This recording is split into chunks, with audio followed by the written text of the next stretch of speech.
কেমন আছো প্রিয় শিক্ষার্থী বন্ধুরা?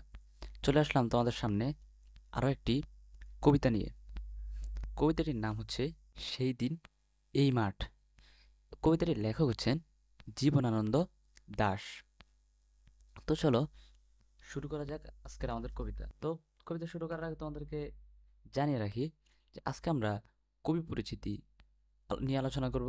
তারপর কবিতাটি প্রত্যেকটা শব্দ এবং প্রত্যেকটা লাইনের ব্যাখ্যা আমরা বোঝার চেষ্টা করব, এবং শেষে আমরা পাঠ পরিচিতি দেখব এবং অল্প কিছু এমসিকিউ আমরা সলভ করার চেষ্টা করব। তো চলো শুরু করা যাক আজকের আমাদের লেখাপড়া। তো সেই কবিতাটির নাম কি? সেই দিন এই মাঠ। লেখক হচ্ছে জীবনানন্দ দাশ। তো তোমাদেরকে বলে রাখি, এই যে বানানটার দিকে একটু খেয়াল রাখতে হবে। দাস বানানের ক্ষেত্রে তালব্যস্য লিখতে হবে, দন্তস্য লিখলে কিন্তু তুমি মার্ক পাবা না। তো চলো আমরা কবি পরিচিতি শুরু করি। জীবনানন্দ দাশ 1899 সালে বরিশাল শহরে জন্মগ্রহণ করেন। তাহলে উনি কত সালে জন্মগ্রহণ করেন? 1899 সালে বরিশালে। তার পিতার নাম সত্যানন্দ দাশ, মাতা কুসুম কুমারী দাস। এই যে এগুলো কখনোই তোমাদের পরীক্ষায় আসবে না, যে জীবনানন্দ দাশের পিতার নাম কি ছিল এবং মায়ের নাম কি ছিল। কুসুম কুমারী দাসও ছিলেন একজন স্বভাব কবি। তাহলে জীবনানন্দ দাশের মাও কি একজন কবি ছিল। জীবনানন্দ দাশ বরিশাল ব্রজমোহন স্কুল, ব্রজমোহন কলেজ ও কলকাতার প্রেসিডেন্সি কলেজে শিক্ষালাভ করেন। কলকাতা বিশ্ববিদ্যালয় থেকে ইংরেজি সাহিত্যে এমএ ডিগ্রি লাভের পর তিনি অধ্যাপনা শুরু করেন মানে কি শিক্ষকতা শুরু করেন, এবং সুদীর্ঘকাল তিনি অধ্যাপনার কাজে নিযুক্ত ছিলেন। জীবনানন্দ দাশ প্রধানত আধুনিক জীবন চেতনার কবি হিসেবে পরিচিত। এই লাইনটা ইম্পর্টেন্ট, যে জীবনানন্দ দাশ কেমন কবি হিসেবে খ্যাত? আধুনিক জীবন চেতনার কবি হিসেবে তিনি পরিচিত। তারপর কি বলছে দেখো, বাংলার প্রকৃতির রূপ বৈচিত্র্যে কবি নিমগ্ন চিত্ত। এটাও একটু পড়তে হবে তোমাদেরকে। কবির দৃষ্টিতে বাংলাদেশ এক অনন্য রূপসী। এদেশের গাছপালা লতাগুল্ম ফুল পাখি তার আজন্ম প্রিয়। আজন্ম প্রিয় মানে কি? আজন্ম মানে কি? মানে জন্ম থেকে। আজন্ম মানে কি? জন্ম থেকে। ওনার রচিত গ্রন্থ কি আছে? এই যে ঝরা পালক, ধূসর পাণ্ডুলিপি, বনলতা সেন।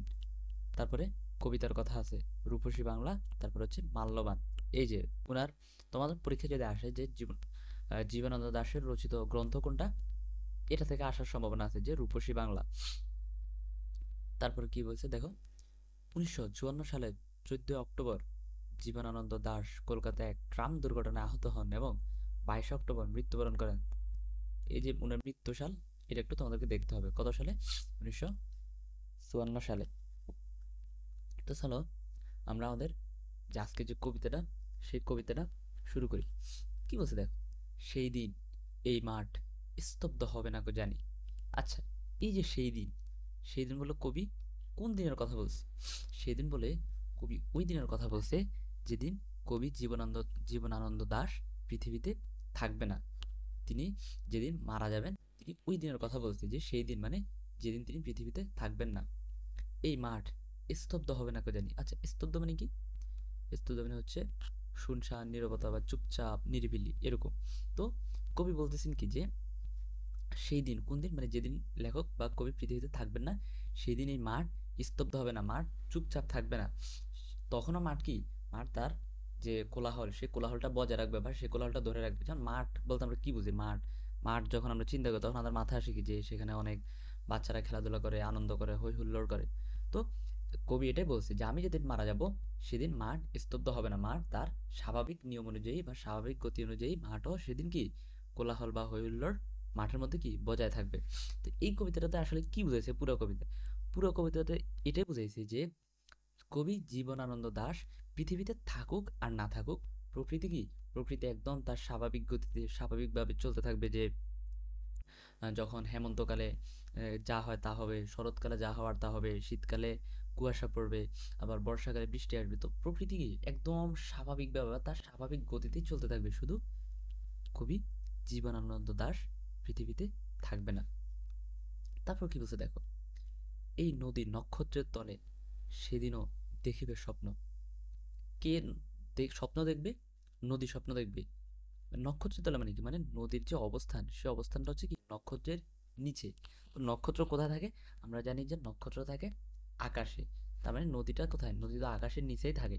তো এটাই বলছি যে নদী হচ্ছে নক্ষত্রের তলে সেদিনও স্বপ্ন দেখবে। কোন দিন?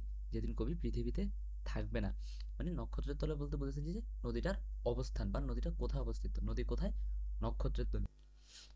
এই নদী নক্ষত্রের তলে কি দেখবে, স্বপ্ন দেখবে, মানে কিভাবে সে আবার প্রকৃতিতে আগের মতো করে থাকবে, সেই স্বপ্ন নদীটা দেখবে। সোনার স্বপ্নের স্বাদ পৃথিবীতে কবে আর জ্বরে। আচ্ছা, সোনার স্বপ্ন মানে কি? মানে সোনার স্বপ্ন বলতে এখানে বোঝাচ্ছে যে পৃথিবীতে টিকে থাকার স্বপ্ন। সোনার স্বপ্ন মানে কি? পৃথিবীতে টিকে থাকার স্বপ্ন। স্বাদ মানে কি? স্বাদ মানে হচ্ছে ইচ্ছা বা আকাঙ্ক্ষা। কবে আর ঝরে মানে কবে আর ঝরে মানে কি? ঝরে মানে হচ্ছে বুঝেছে যে শেষ হয়, মানে সোনার স্বপ্নের স্বাদ মানে পৃথিবীতে টিকে থাকার যে ইচ্ছা বা আকাঙ্ক্ষা, সেটা পৃথিবীতে কবে আর ঝরে মানে কখন শেষ হয়, মানে সেটা কি? সেটা কখনোই শেষ হয় না। মানে প্রকৃতির পৃথিবীতে টিকে থাকার যে একটা ইচ্ছা, যে আকাঙ্ক্ষা, সেই স্বাদ বা সেই ইচ্ছা কখনোই শেষ হয় না। তারপর কি বলছে দেখো, আমি চলে যাব বলে চালতা ফুল কি আর ভিজিবে না শিশিরের জলে। শিশির মানে কি? শিশির মানে হচ্ছে কুয়াশা। মানে চালতা ফুল, চালতা ফুল কি? চালতা ফুল কি শিশিরের জলে ভিজবে না কবি চলে যাবে বলে? অবশ্যই ভিজবে। মানে সেটা কি? মানে প্রকৃতি তার স্বাভাবিক গতিতেই চলবে। নরম গন্ধের ঢেউয়ে। আচ্ছা, নরম গন্ধ মানে কি? মানে হচ্ছে হালকা গন্ধ। নরম গন্ধ মানে কি? নরম গন্ধ মানে হচ্ছে হালকা গন্ধ। মানে শিশিরেরও কিন্তু একটা কি, যখন কুয়াশা পড়ে বা শিশির পড়ে, সেটারও কিন্তু একটা গন্ধ আছে, মানে কি সেটা একটা হালকা গন্ধ। মানে দেখো, যখন পৃথিবীতে থাকবে না তখনও কিন্তু চালতা ফুল শিশিরের বা কুয়াশার পানিতে বা জলে ভিজবে। তারপর কি বলছে দেখো, লক্ষ্মী পেঁচা গান গাবে নাকি তার লক্ষ্মীটির তরে। লক্ষ্মী পেঁচা মানে কি? মানে হচ্ছে লক্ষ্মী পেঁচা কি? পুরুষ পেঁচা।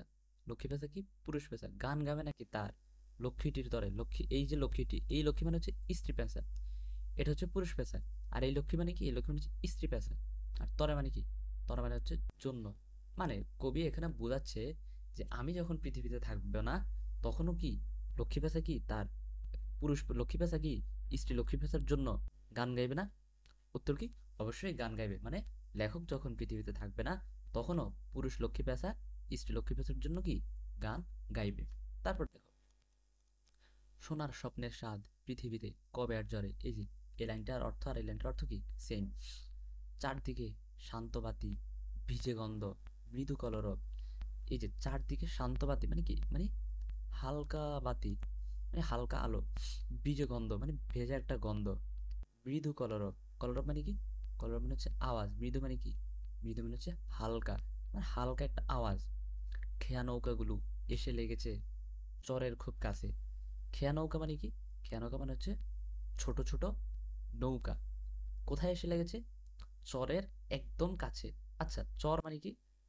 মানে নদীতে যেটাতে পানি থাকে সেটা হচ্ছে নদীর মূল অংশ। আর নদীর যখন নদী শেষ হয়ে যায়, মানে যেখান থেকে আর পানি থাকে না, বা নদীর পাড়, নদীর পাড়টা হচ্ছে কি? নদীর পাড়টা হচ্ছে চর।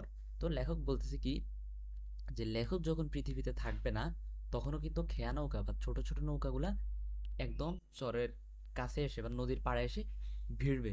মানে নৌকাগুলো যখন সারাদিন নদীর মধ্যে থাকবে বা মাছ ধরবে জেলেরা, যখন এগুলা শেষ হয়ে যাবে তখন আবার একদম সন্ধ্যার সময় ওই যে ছোট নৌকাগুলো একদম কি নদীর পাড়ে একদম চলে আসবে। আর তখন অবস্থা কি হবে? যখন সন্ধ্যায় নৌকাগুলো পাড়ে আসবে তখন হালকা বাতি থাকবে, বীজে গন্ধ থাকবে, মৃদু মানে হালকা একটা আওয়াজ থাকবে নদীর পাড়ে। তারপর কি হচ্ছে দেখ, পৃথিবীর এইসব গল্প বেঁচে রবে চিরকাল। এই যে পৃথিবীর এই যে গল্প বা প্রকৃতির যে একটা গল্প, নদীর তার মধ্যে থাকবে লক্ষ্মী পেঁচা, তার লক্ষ্মীটার জন্য গান গাইবে, চালতা ফুল শিশিরের জলে ভিজবে, খেয়া নৌকাগুলো চরের কাছে এসে ভিড়বে। এই যে পৃথিবীর গল্প, এই গল্পগুলো কি চিরকাল থাকবে। শুধু কে থাকবে না? শুধু লেখক থাকবে না। তারপর কি বলছে দেখো, এশিরিয়া ধুলো আজ ভ্যাবিলন ছাই হয়ে আছে। এশিরিয়া মানে কি? এশিরিয়া হচ্ছে একটা প্রাচীন একটা সভ্যতার নাম। মানে এই যে এশিরিয়া ধুলো, এশিরিয়া কি মানে সেটা আজকে কি ধুলোর মতো হয়ে গেছে, মানে সেটার আর কোনো কি অস্তিত্ব নাই। ভ্যাবিলন মানে ভ্যাবিলন কি? ভ্যাবিলন একটা সভ্যতার নাম।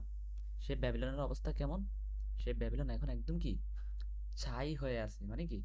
মানে ছাই হয়ে আছে, সেটা একদম কি ধ্বংস হয়ে গেছে। তো এই ছিল আমাদের কবিতা।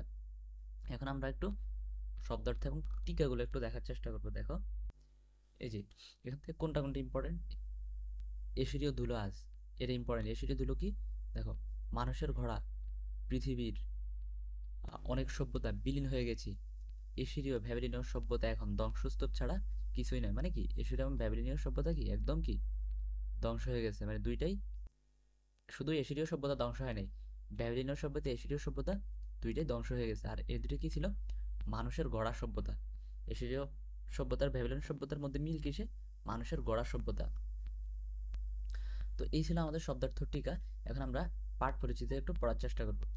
দেখো পাঠ পরিচিতি কি বলছে, সেই দিন এই মাঠ কবিতাটি জীবনানন্দ দাশের রূপসী বাংলা কাব্য থেকে সংকলিত হয়েছে। তাহলে কোন কাব্য থেকে,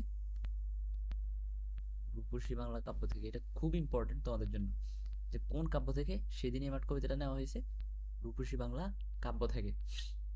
তারপর কি বলছে দেখো, সভ্যতা মানে মানুষের গড়া সভ্যতা একদিকে যেমন ক্ষয়িষ্ণু, মানে যেটা ক্ষয় হয়ে যায় বা ধ্বংস হয়ে যায়, ক্ষয়িষ্ণু মানে কি, যেটা ক্ষয়প্রাপ্ত, অন্যদিকে চলে তার বিনির্মাণ, মানে কি পুনরায় নির্মাণ হয় সভ্যতা।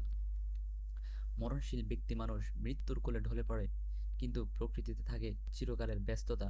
মানে মানুষ যদিও মরে যায়, কিন্তু প্রকৃতিতে কি, প্রকৃতিতে ব্যস্ততা সবসময় থাকে। মাঠে থাকে চঞ্চলতা, শালতা ফুলে পড়ে শীতের শিশির, লক্ষ্মী পেচকের কণ্ঠে ধ্বনিত হয় মঙ্গল বার্তা। তাহলে লক্ষ্মী পেঁচার কণ্ঠে কি ধ্বনিত হয়, মঙ্গল বার্তা ধ্বনিত হয়। এটা কিন্তু খুবই ইম্পর্টেন্ট এমসিকিউর জন্য।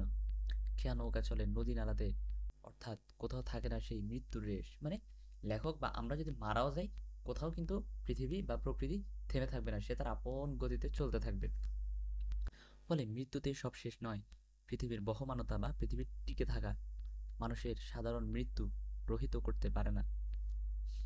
প্রকৃতপক্ষে মানুষের মৃত্যু আছে, কিন্তু এই জগতে কার মৃত্যু নেই, সৌন্দর্যের কোনো মৃত্যু নেই, মানুষের স্বপ্নের কি নেই, মানুষের স্বপ্নের কোনো মরণ নেই। কবির জীবন তৃষ্ণা নিয়ে এই সত্যই কবিতাটিতে অনুভূত হয়েছে। তো কার মৃত্যু নেই, সৌন্দর্যের মৃত্যু নেই। আর কার মরণ নেই, মানুষের স্বপ্নের মরণ নেই। তো এখন আমরা কি দেখবো, এখন আমরা এমসিকিউতে চলে যাব, কিছু এমসিকিউ আমরা সলভ করি। চলো,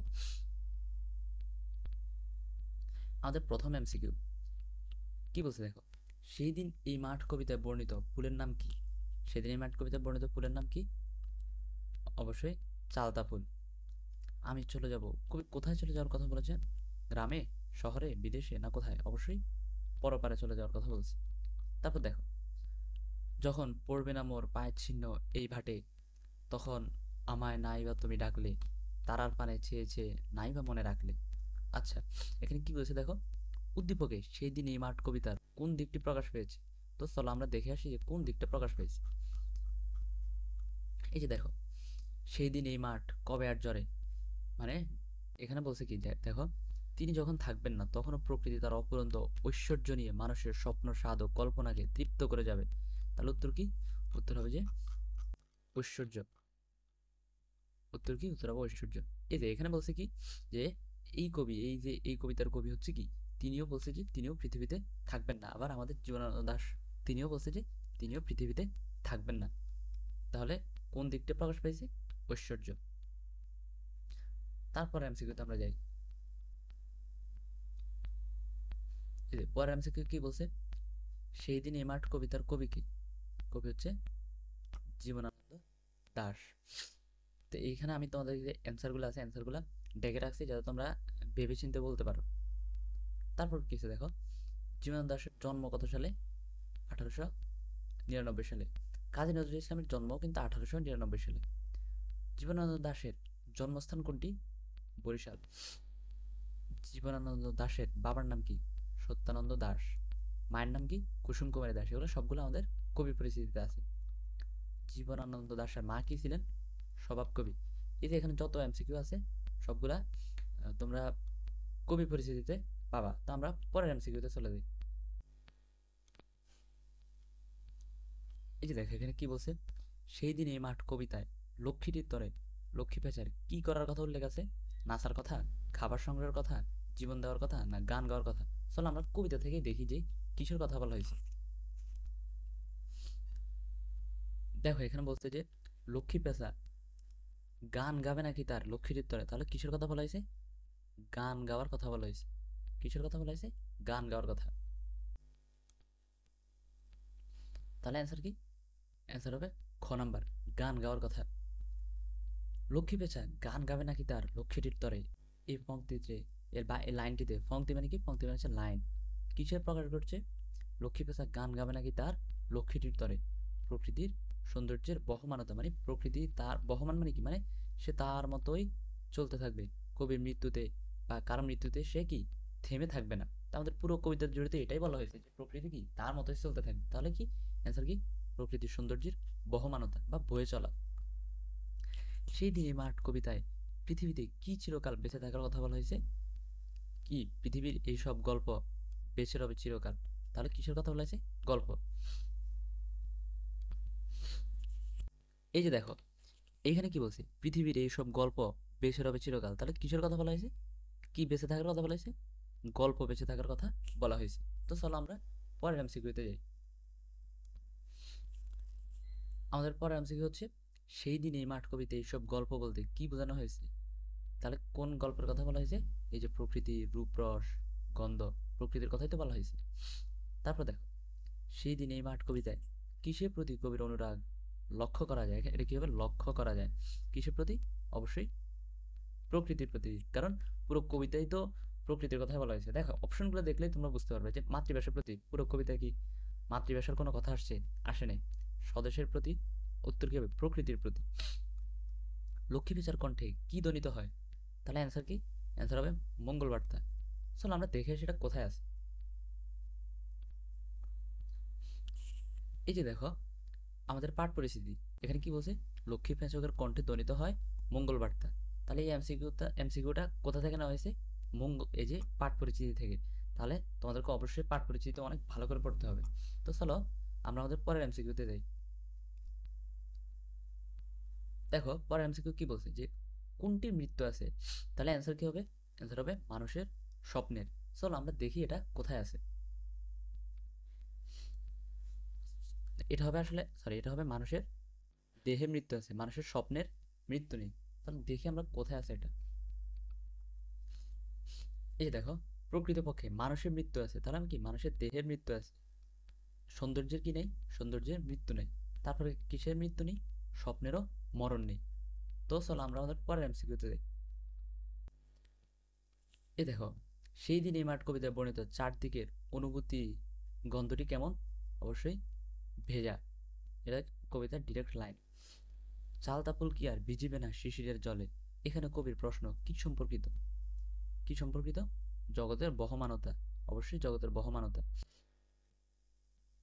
তারপর এমসিকিউ দেখো, এশিরীয় ভ্যাবিলন কি মানব নির্মিত সভ্যতা, এটা কোথায় আছে? এটা আমাদের শব্দার্থ টিকার মধ্যে আছে। শব্দার্থ টিকার মধ্যে গেলে এটা পাবা। তারপর দেখো, জীবনানন্দ দাশের কাব্যে কি লক্ষণীয়? কি লক্ষণীয়? আধুনিক জীবন চেতনার বহিঃপ্রকাশ, তারপরে প্রকৃতির রূপ বৈচিত্র্যের প্রতি অনুরাগ। অ্যান্সার কি হবে? 1 ও 2। তারপর এমসিকিউ দেখো কি বলছে, যে কবি পৃথিবী ছেড়ে চলে গেলেও কি হবে? চালতা ফুল শিশিরে কি ভিজবে, তারপরে বাগানে ফুল ফুটবে। কিন্তু ভ্যাবিলন কি টিকে থাকবে? আমরা কিন্তু দেখছি যে ভ্যাবিলন ধ্বংস হয়ে গেছে, তার মানে অ্যান্সার কি হবে? অ্যান্সার হবে ক নাম্বার। এটা কিন্তু হবে না। তারপর দেখো, যে ইসির ও ভ্যাবিলনের মধ্যে কোথায় মিল আছে? দুটোই আজও টিকে আছে না, কিন্তু দুটো কি ধ্বংসপ্রাপ্ত হয়েছে, তার মানে এটা কি অ্যান্সার হবে না। দুটোই ধ্বংসপ্রাপ্ত হয়েছে, হ্যাঁ এটা ঠিক আছে। তারপরে দুটোই মানব নির্মিত সভ্যতা, হ্যাঁ এটাও কি ঠিক আছে। তারপর অ্যান্সার কি হবে? 2 ও 3। এটা কোথায় আছে? যে গ নাম্বার। তারপর দেখো, সেই দিন এই মাঠ কবিতায় কি প্রকাশ পেয়েছে? কি প্রকাশ পেয়েছে? অমরত্ব লাভের ভাষণা। কবি কি কখনো বলছে যে তিনি অনেক দিন বেঁচে থাকতে চান পৃথিবীতে, বা তিনি সারা জীবন পৃথিবীতে বাঁচতে চান? এটা কি বলছে? না, এটা বলে না, তার মানে এটা অ্যান্সার হবে না।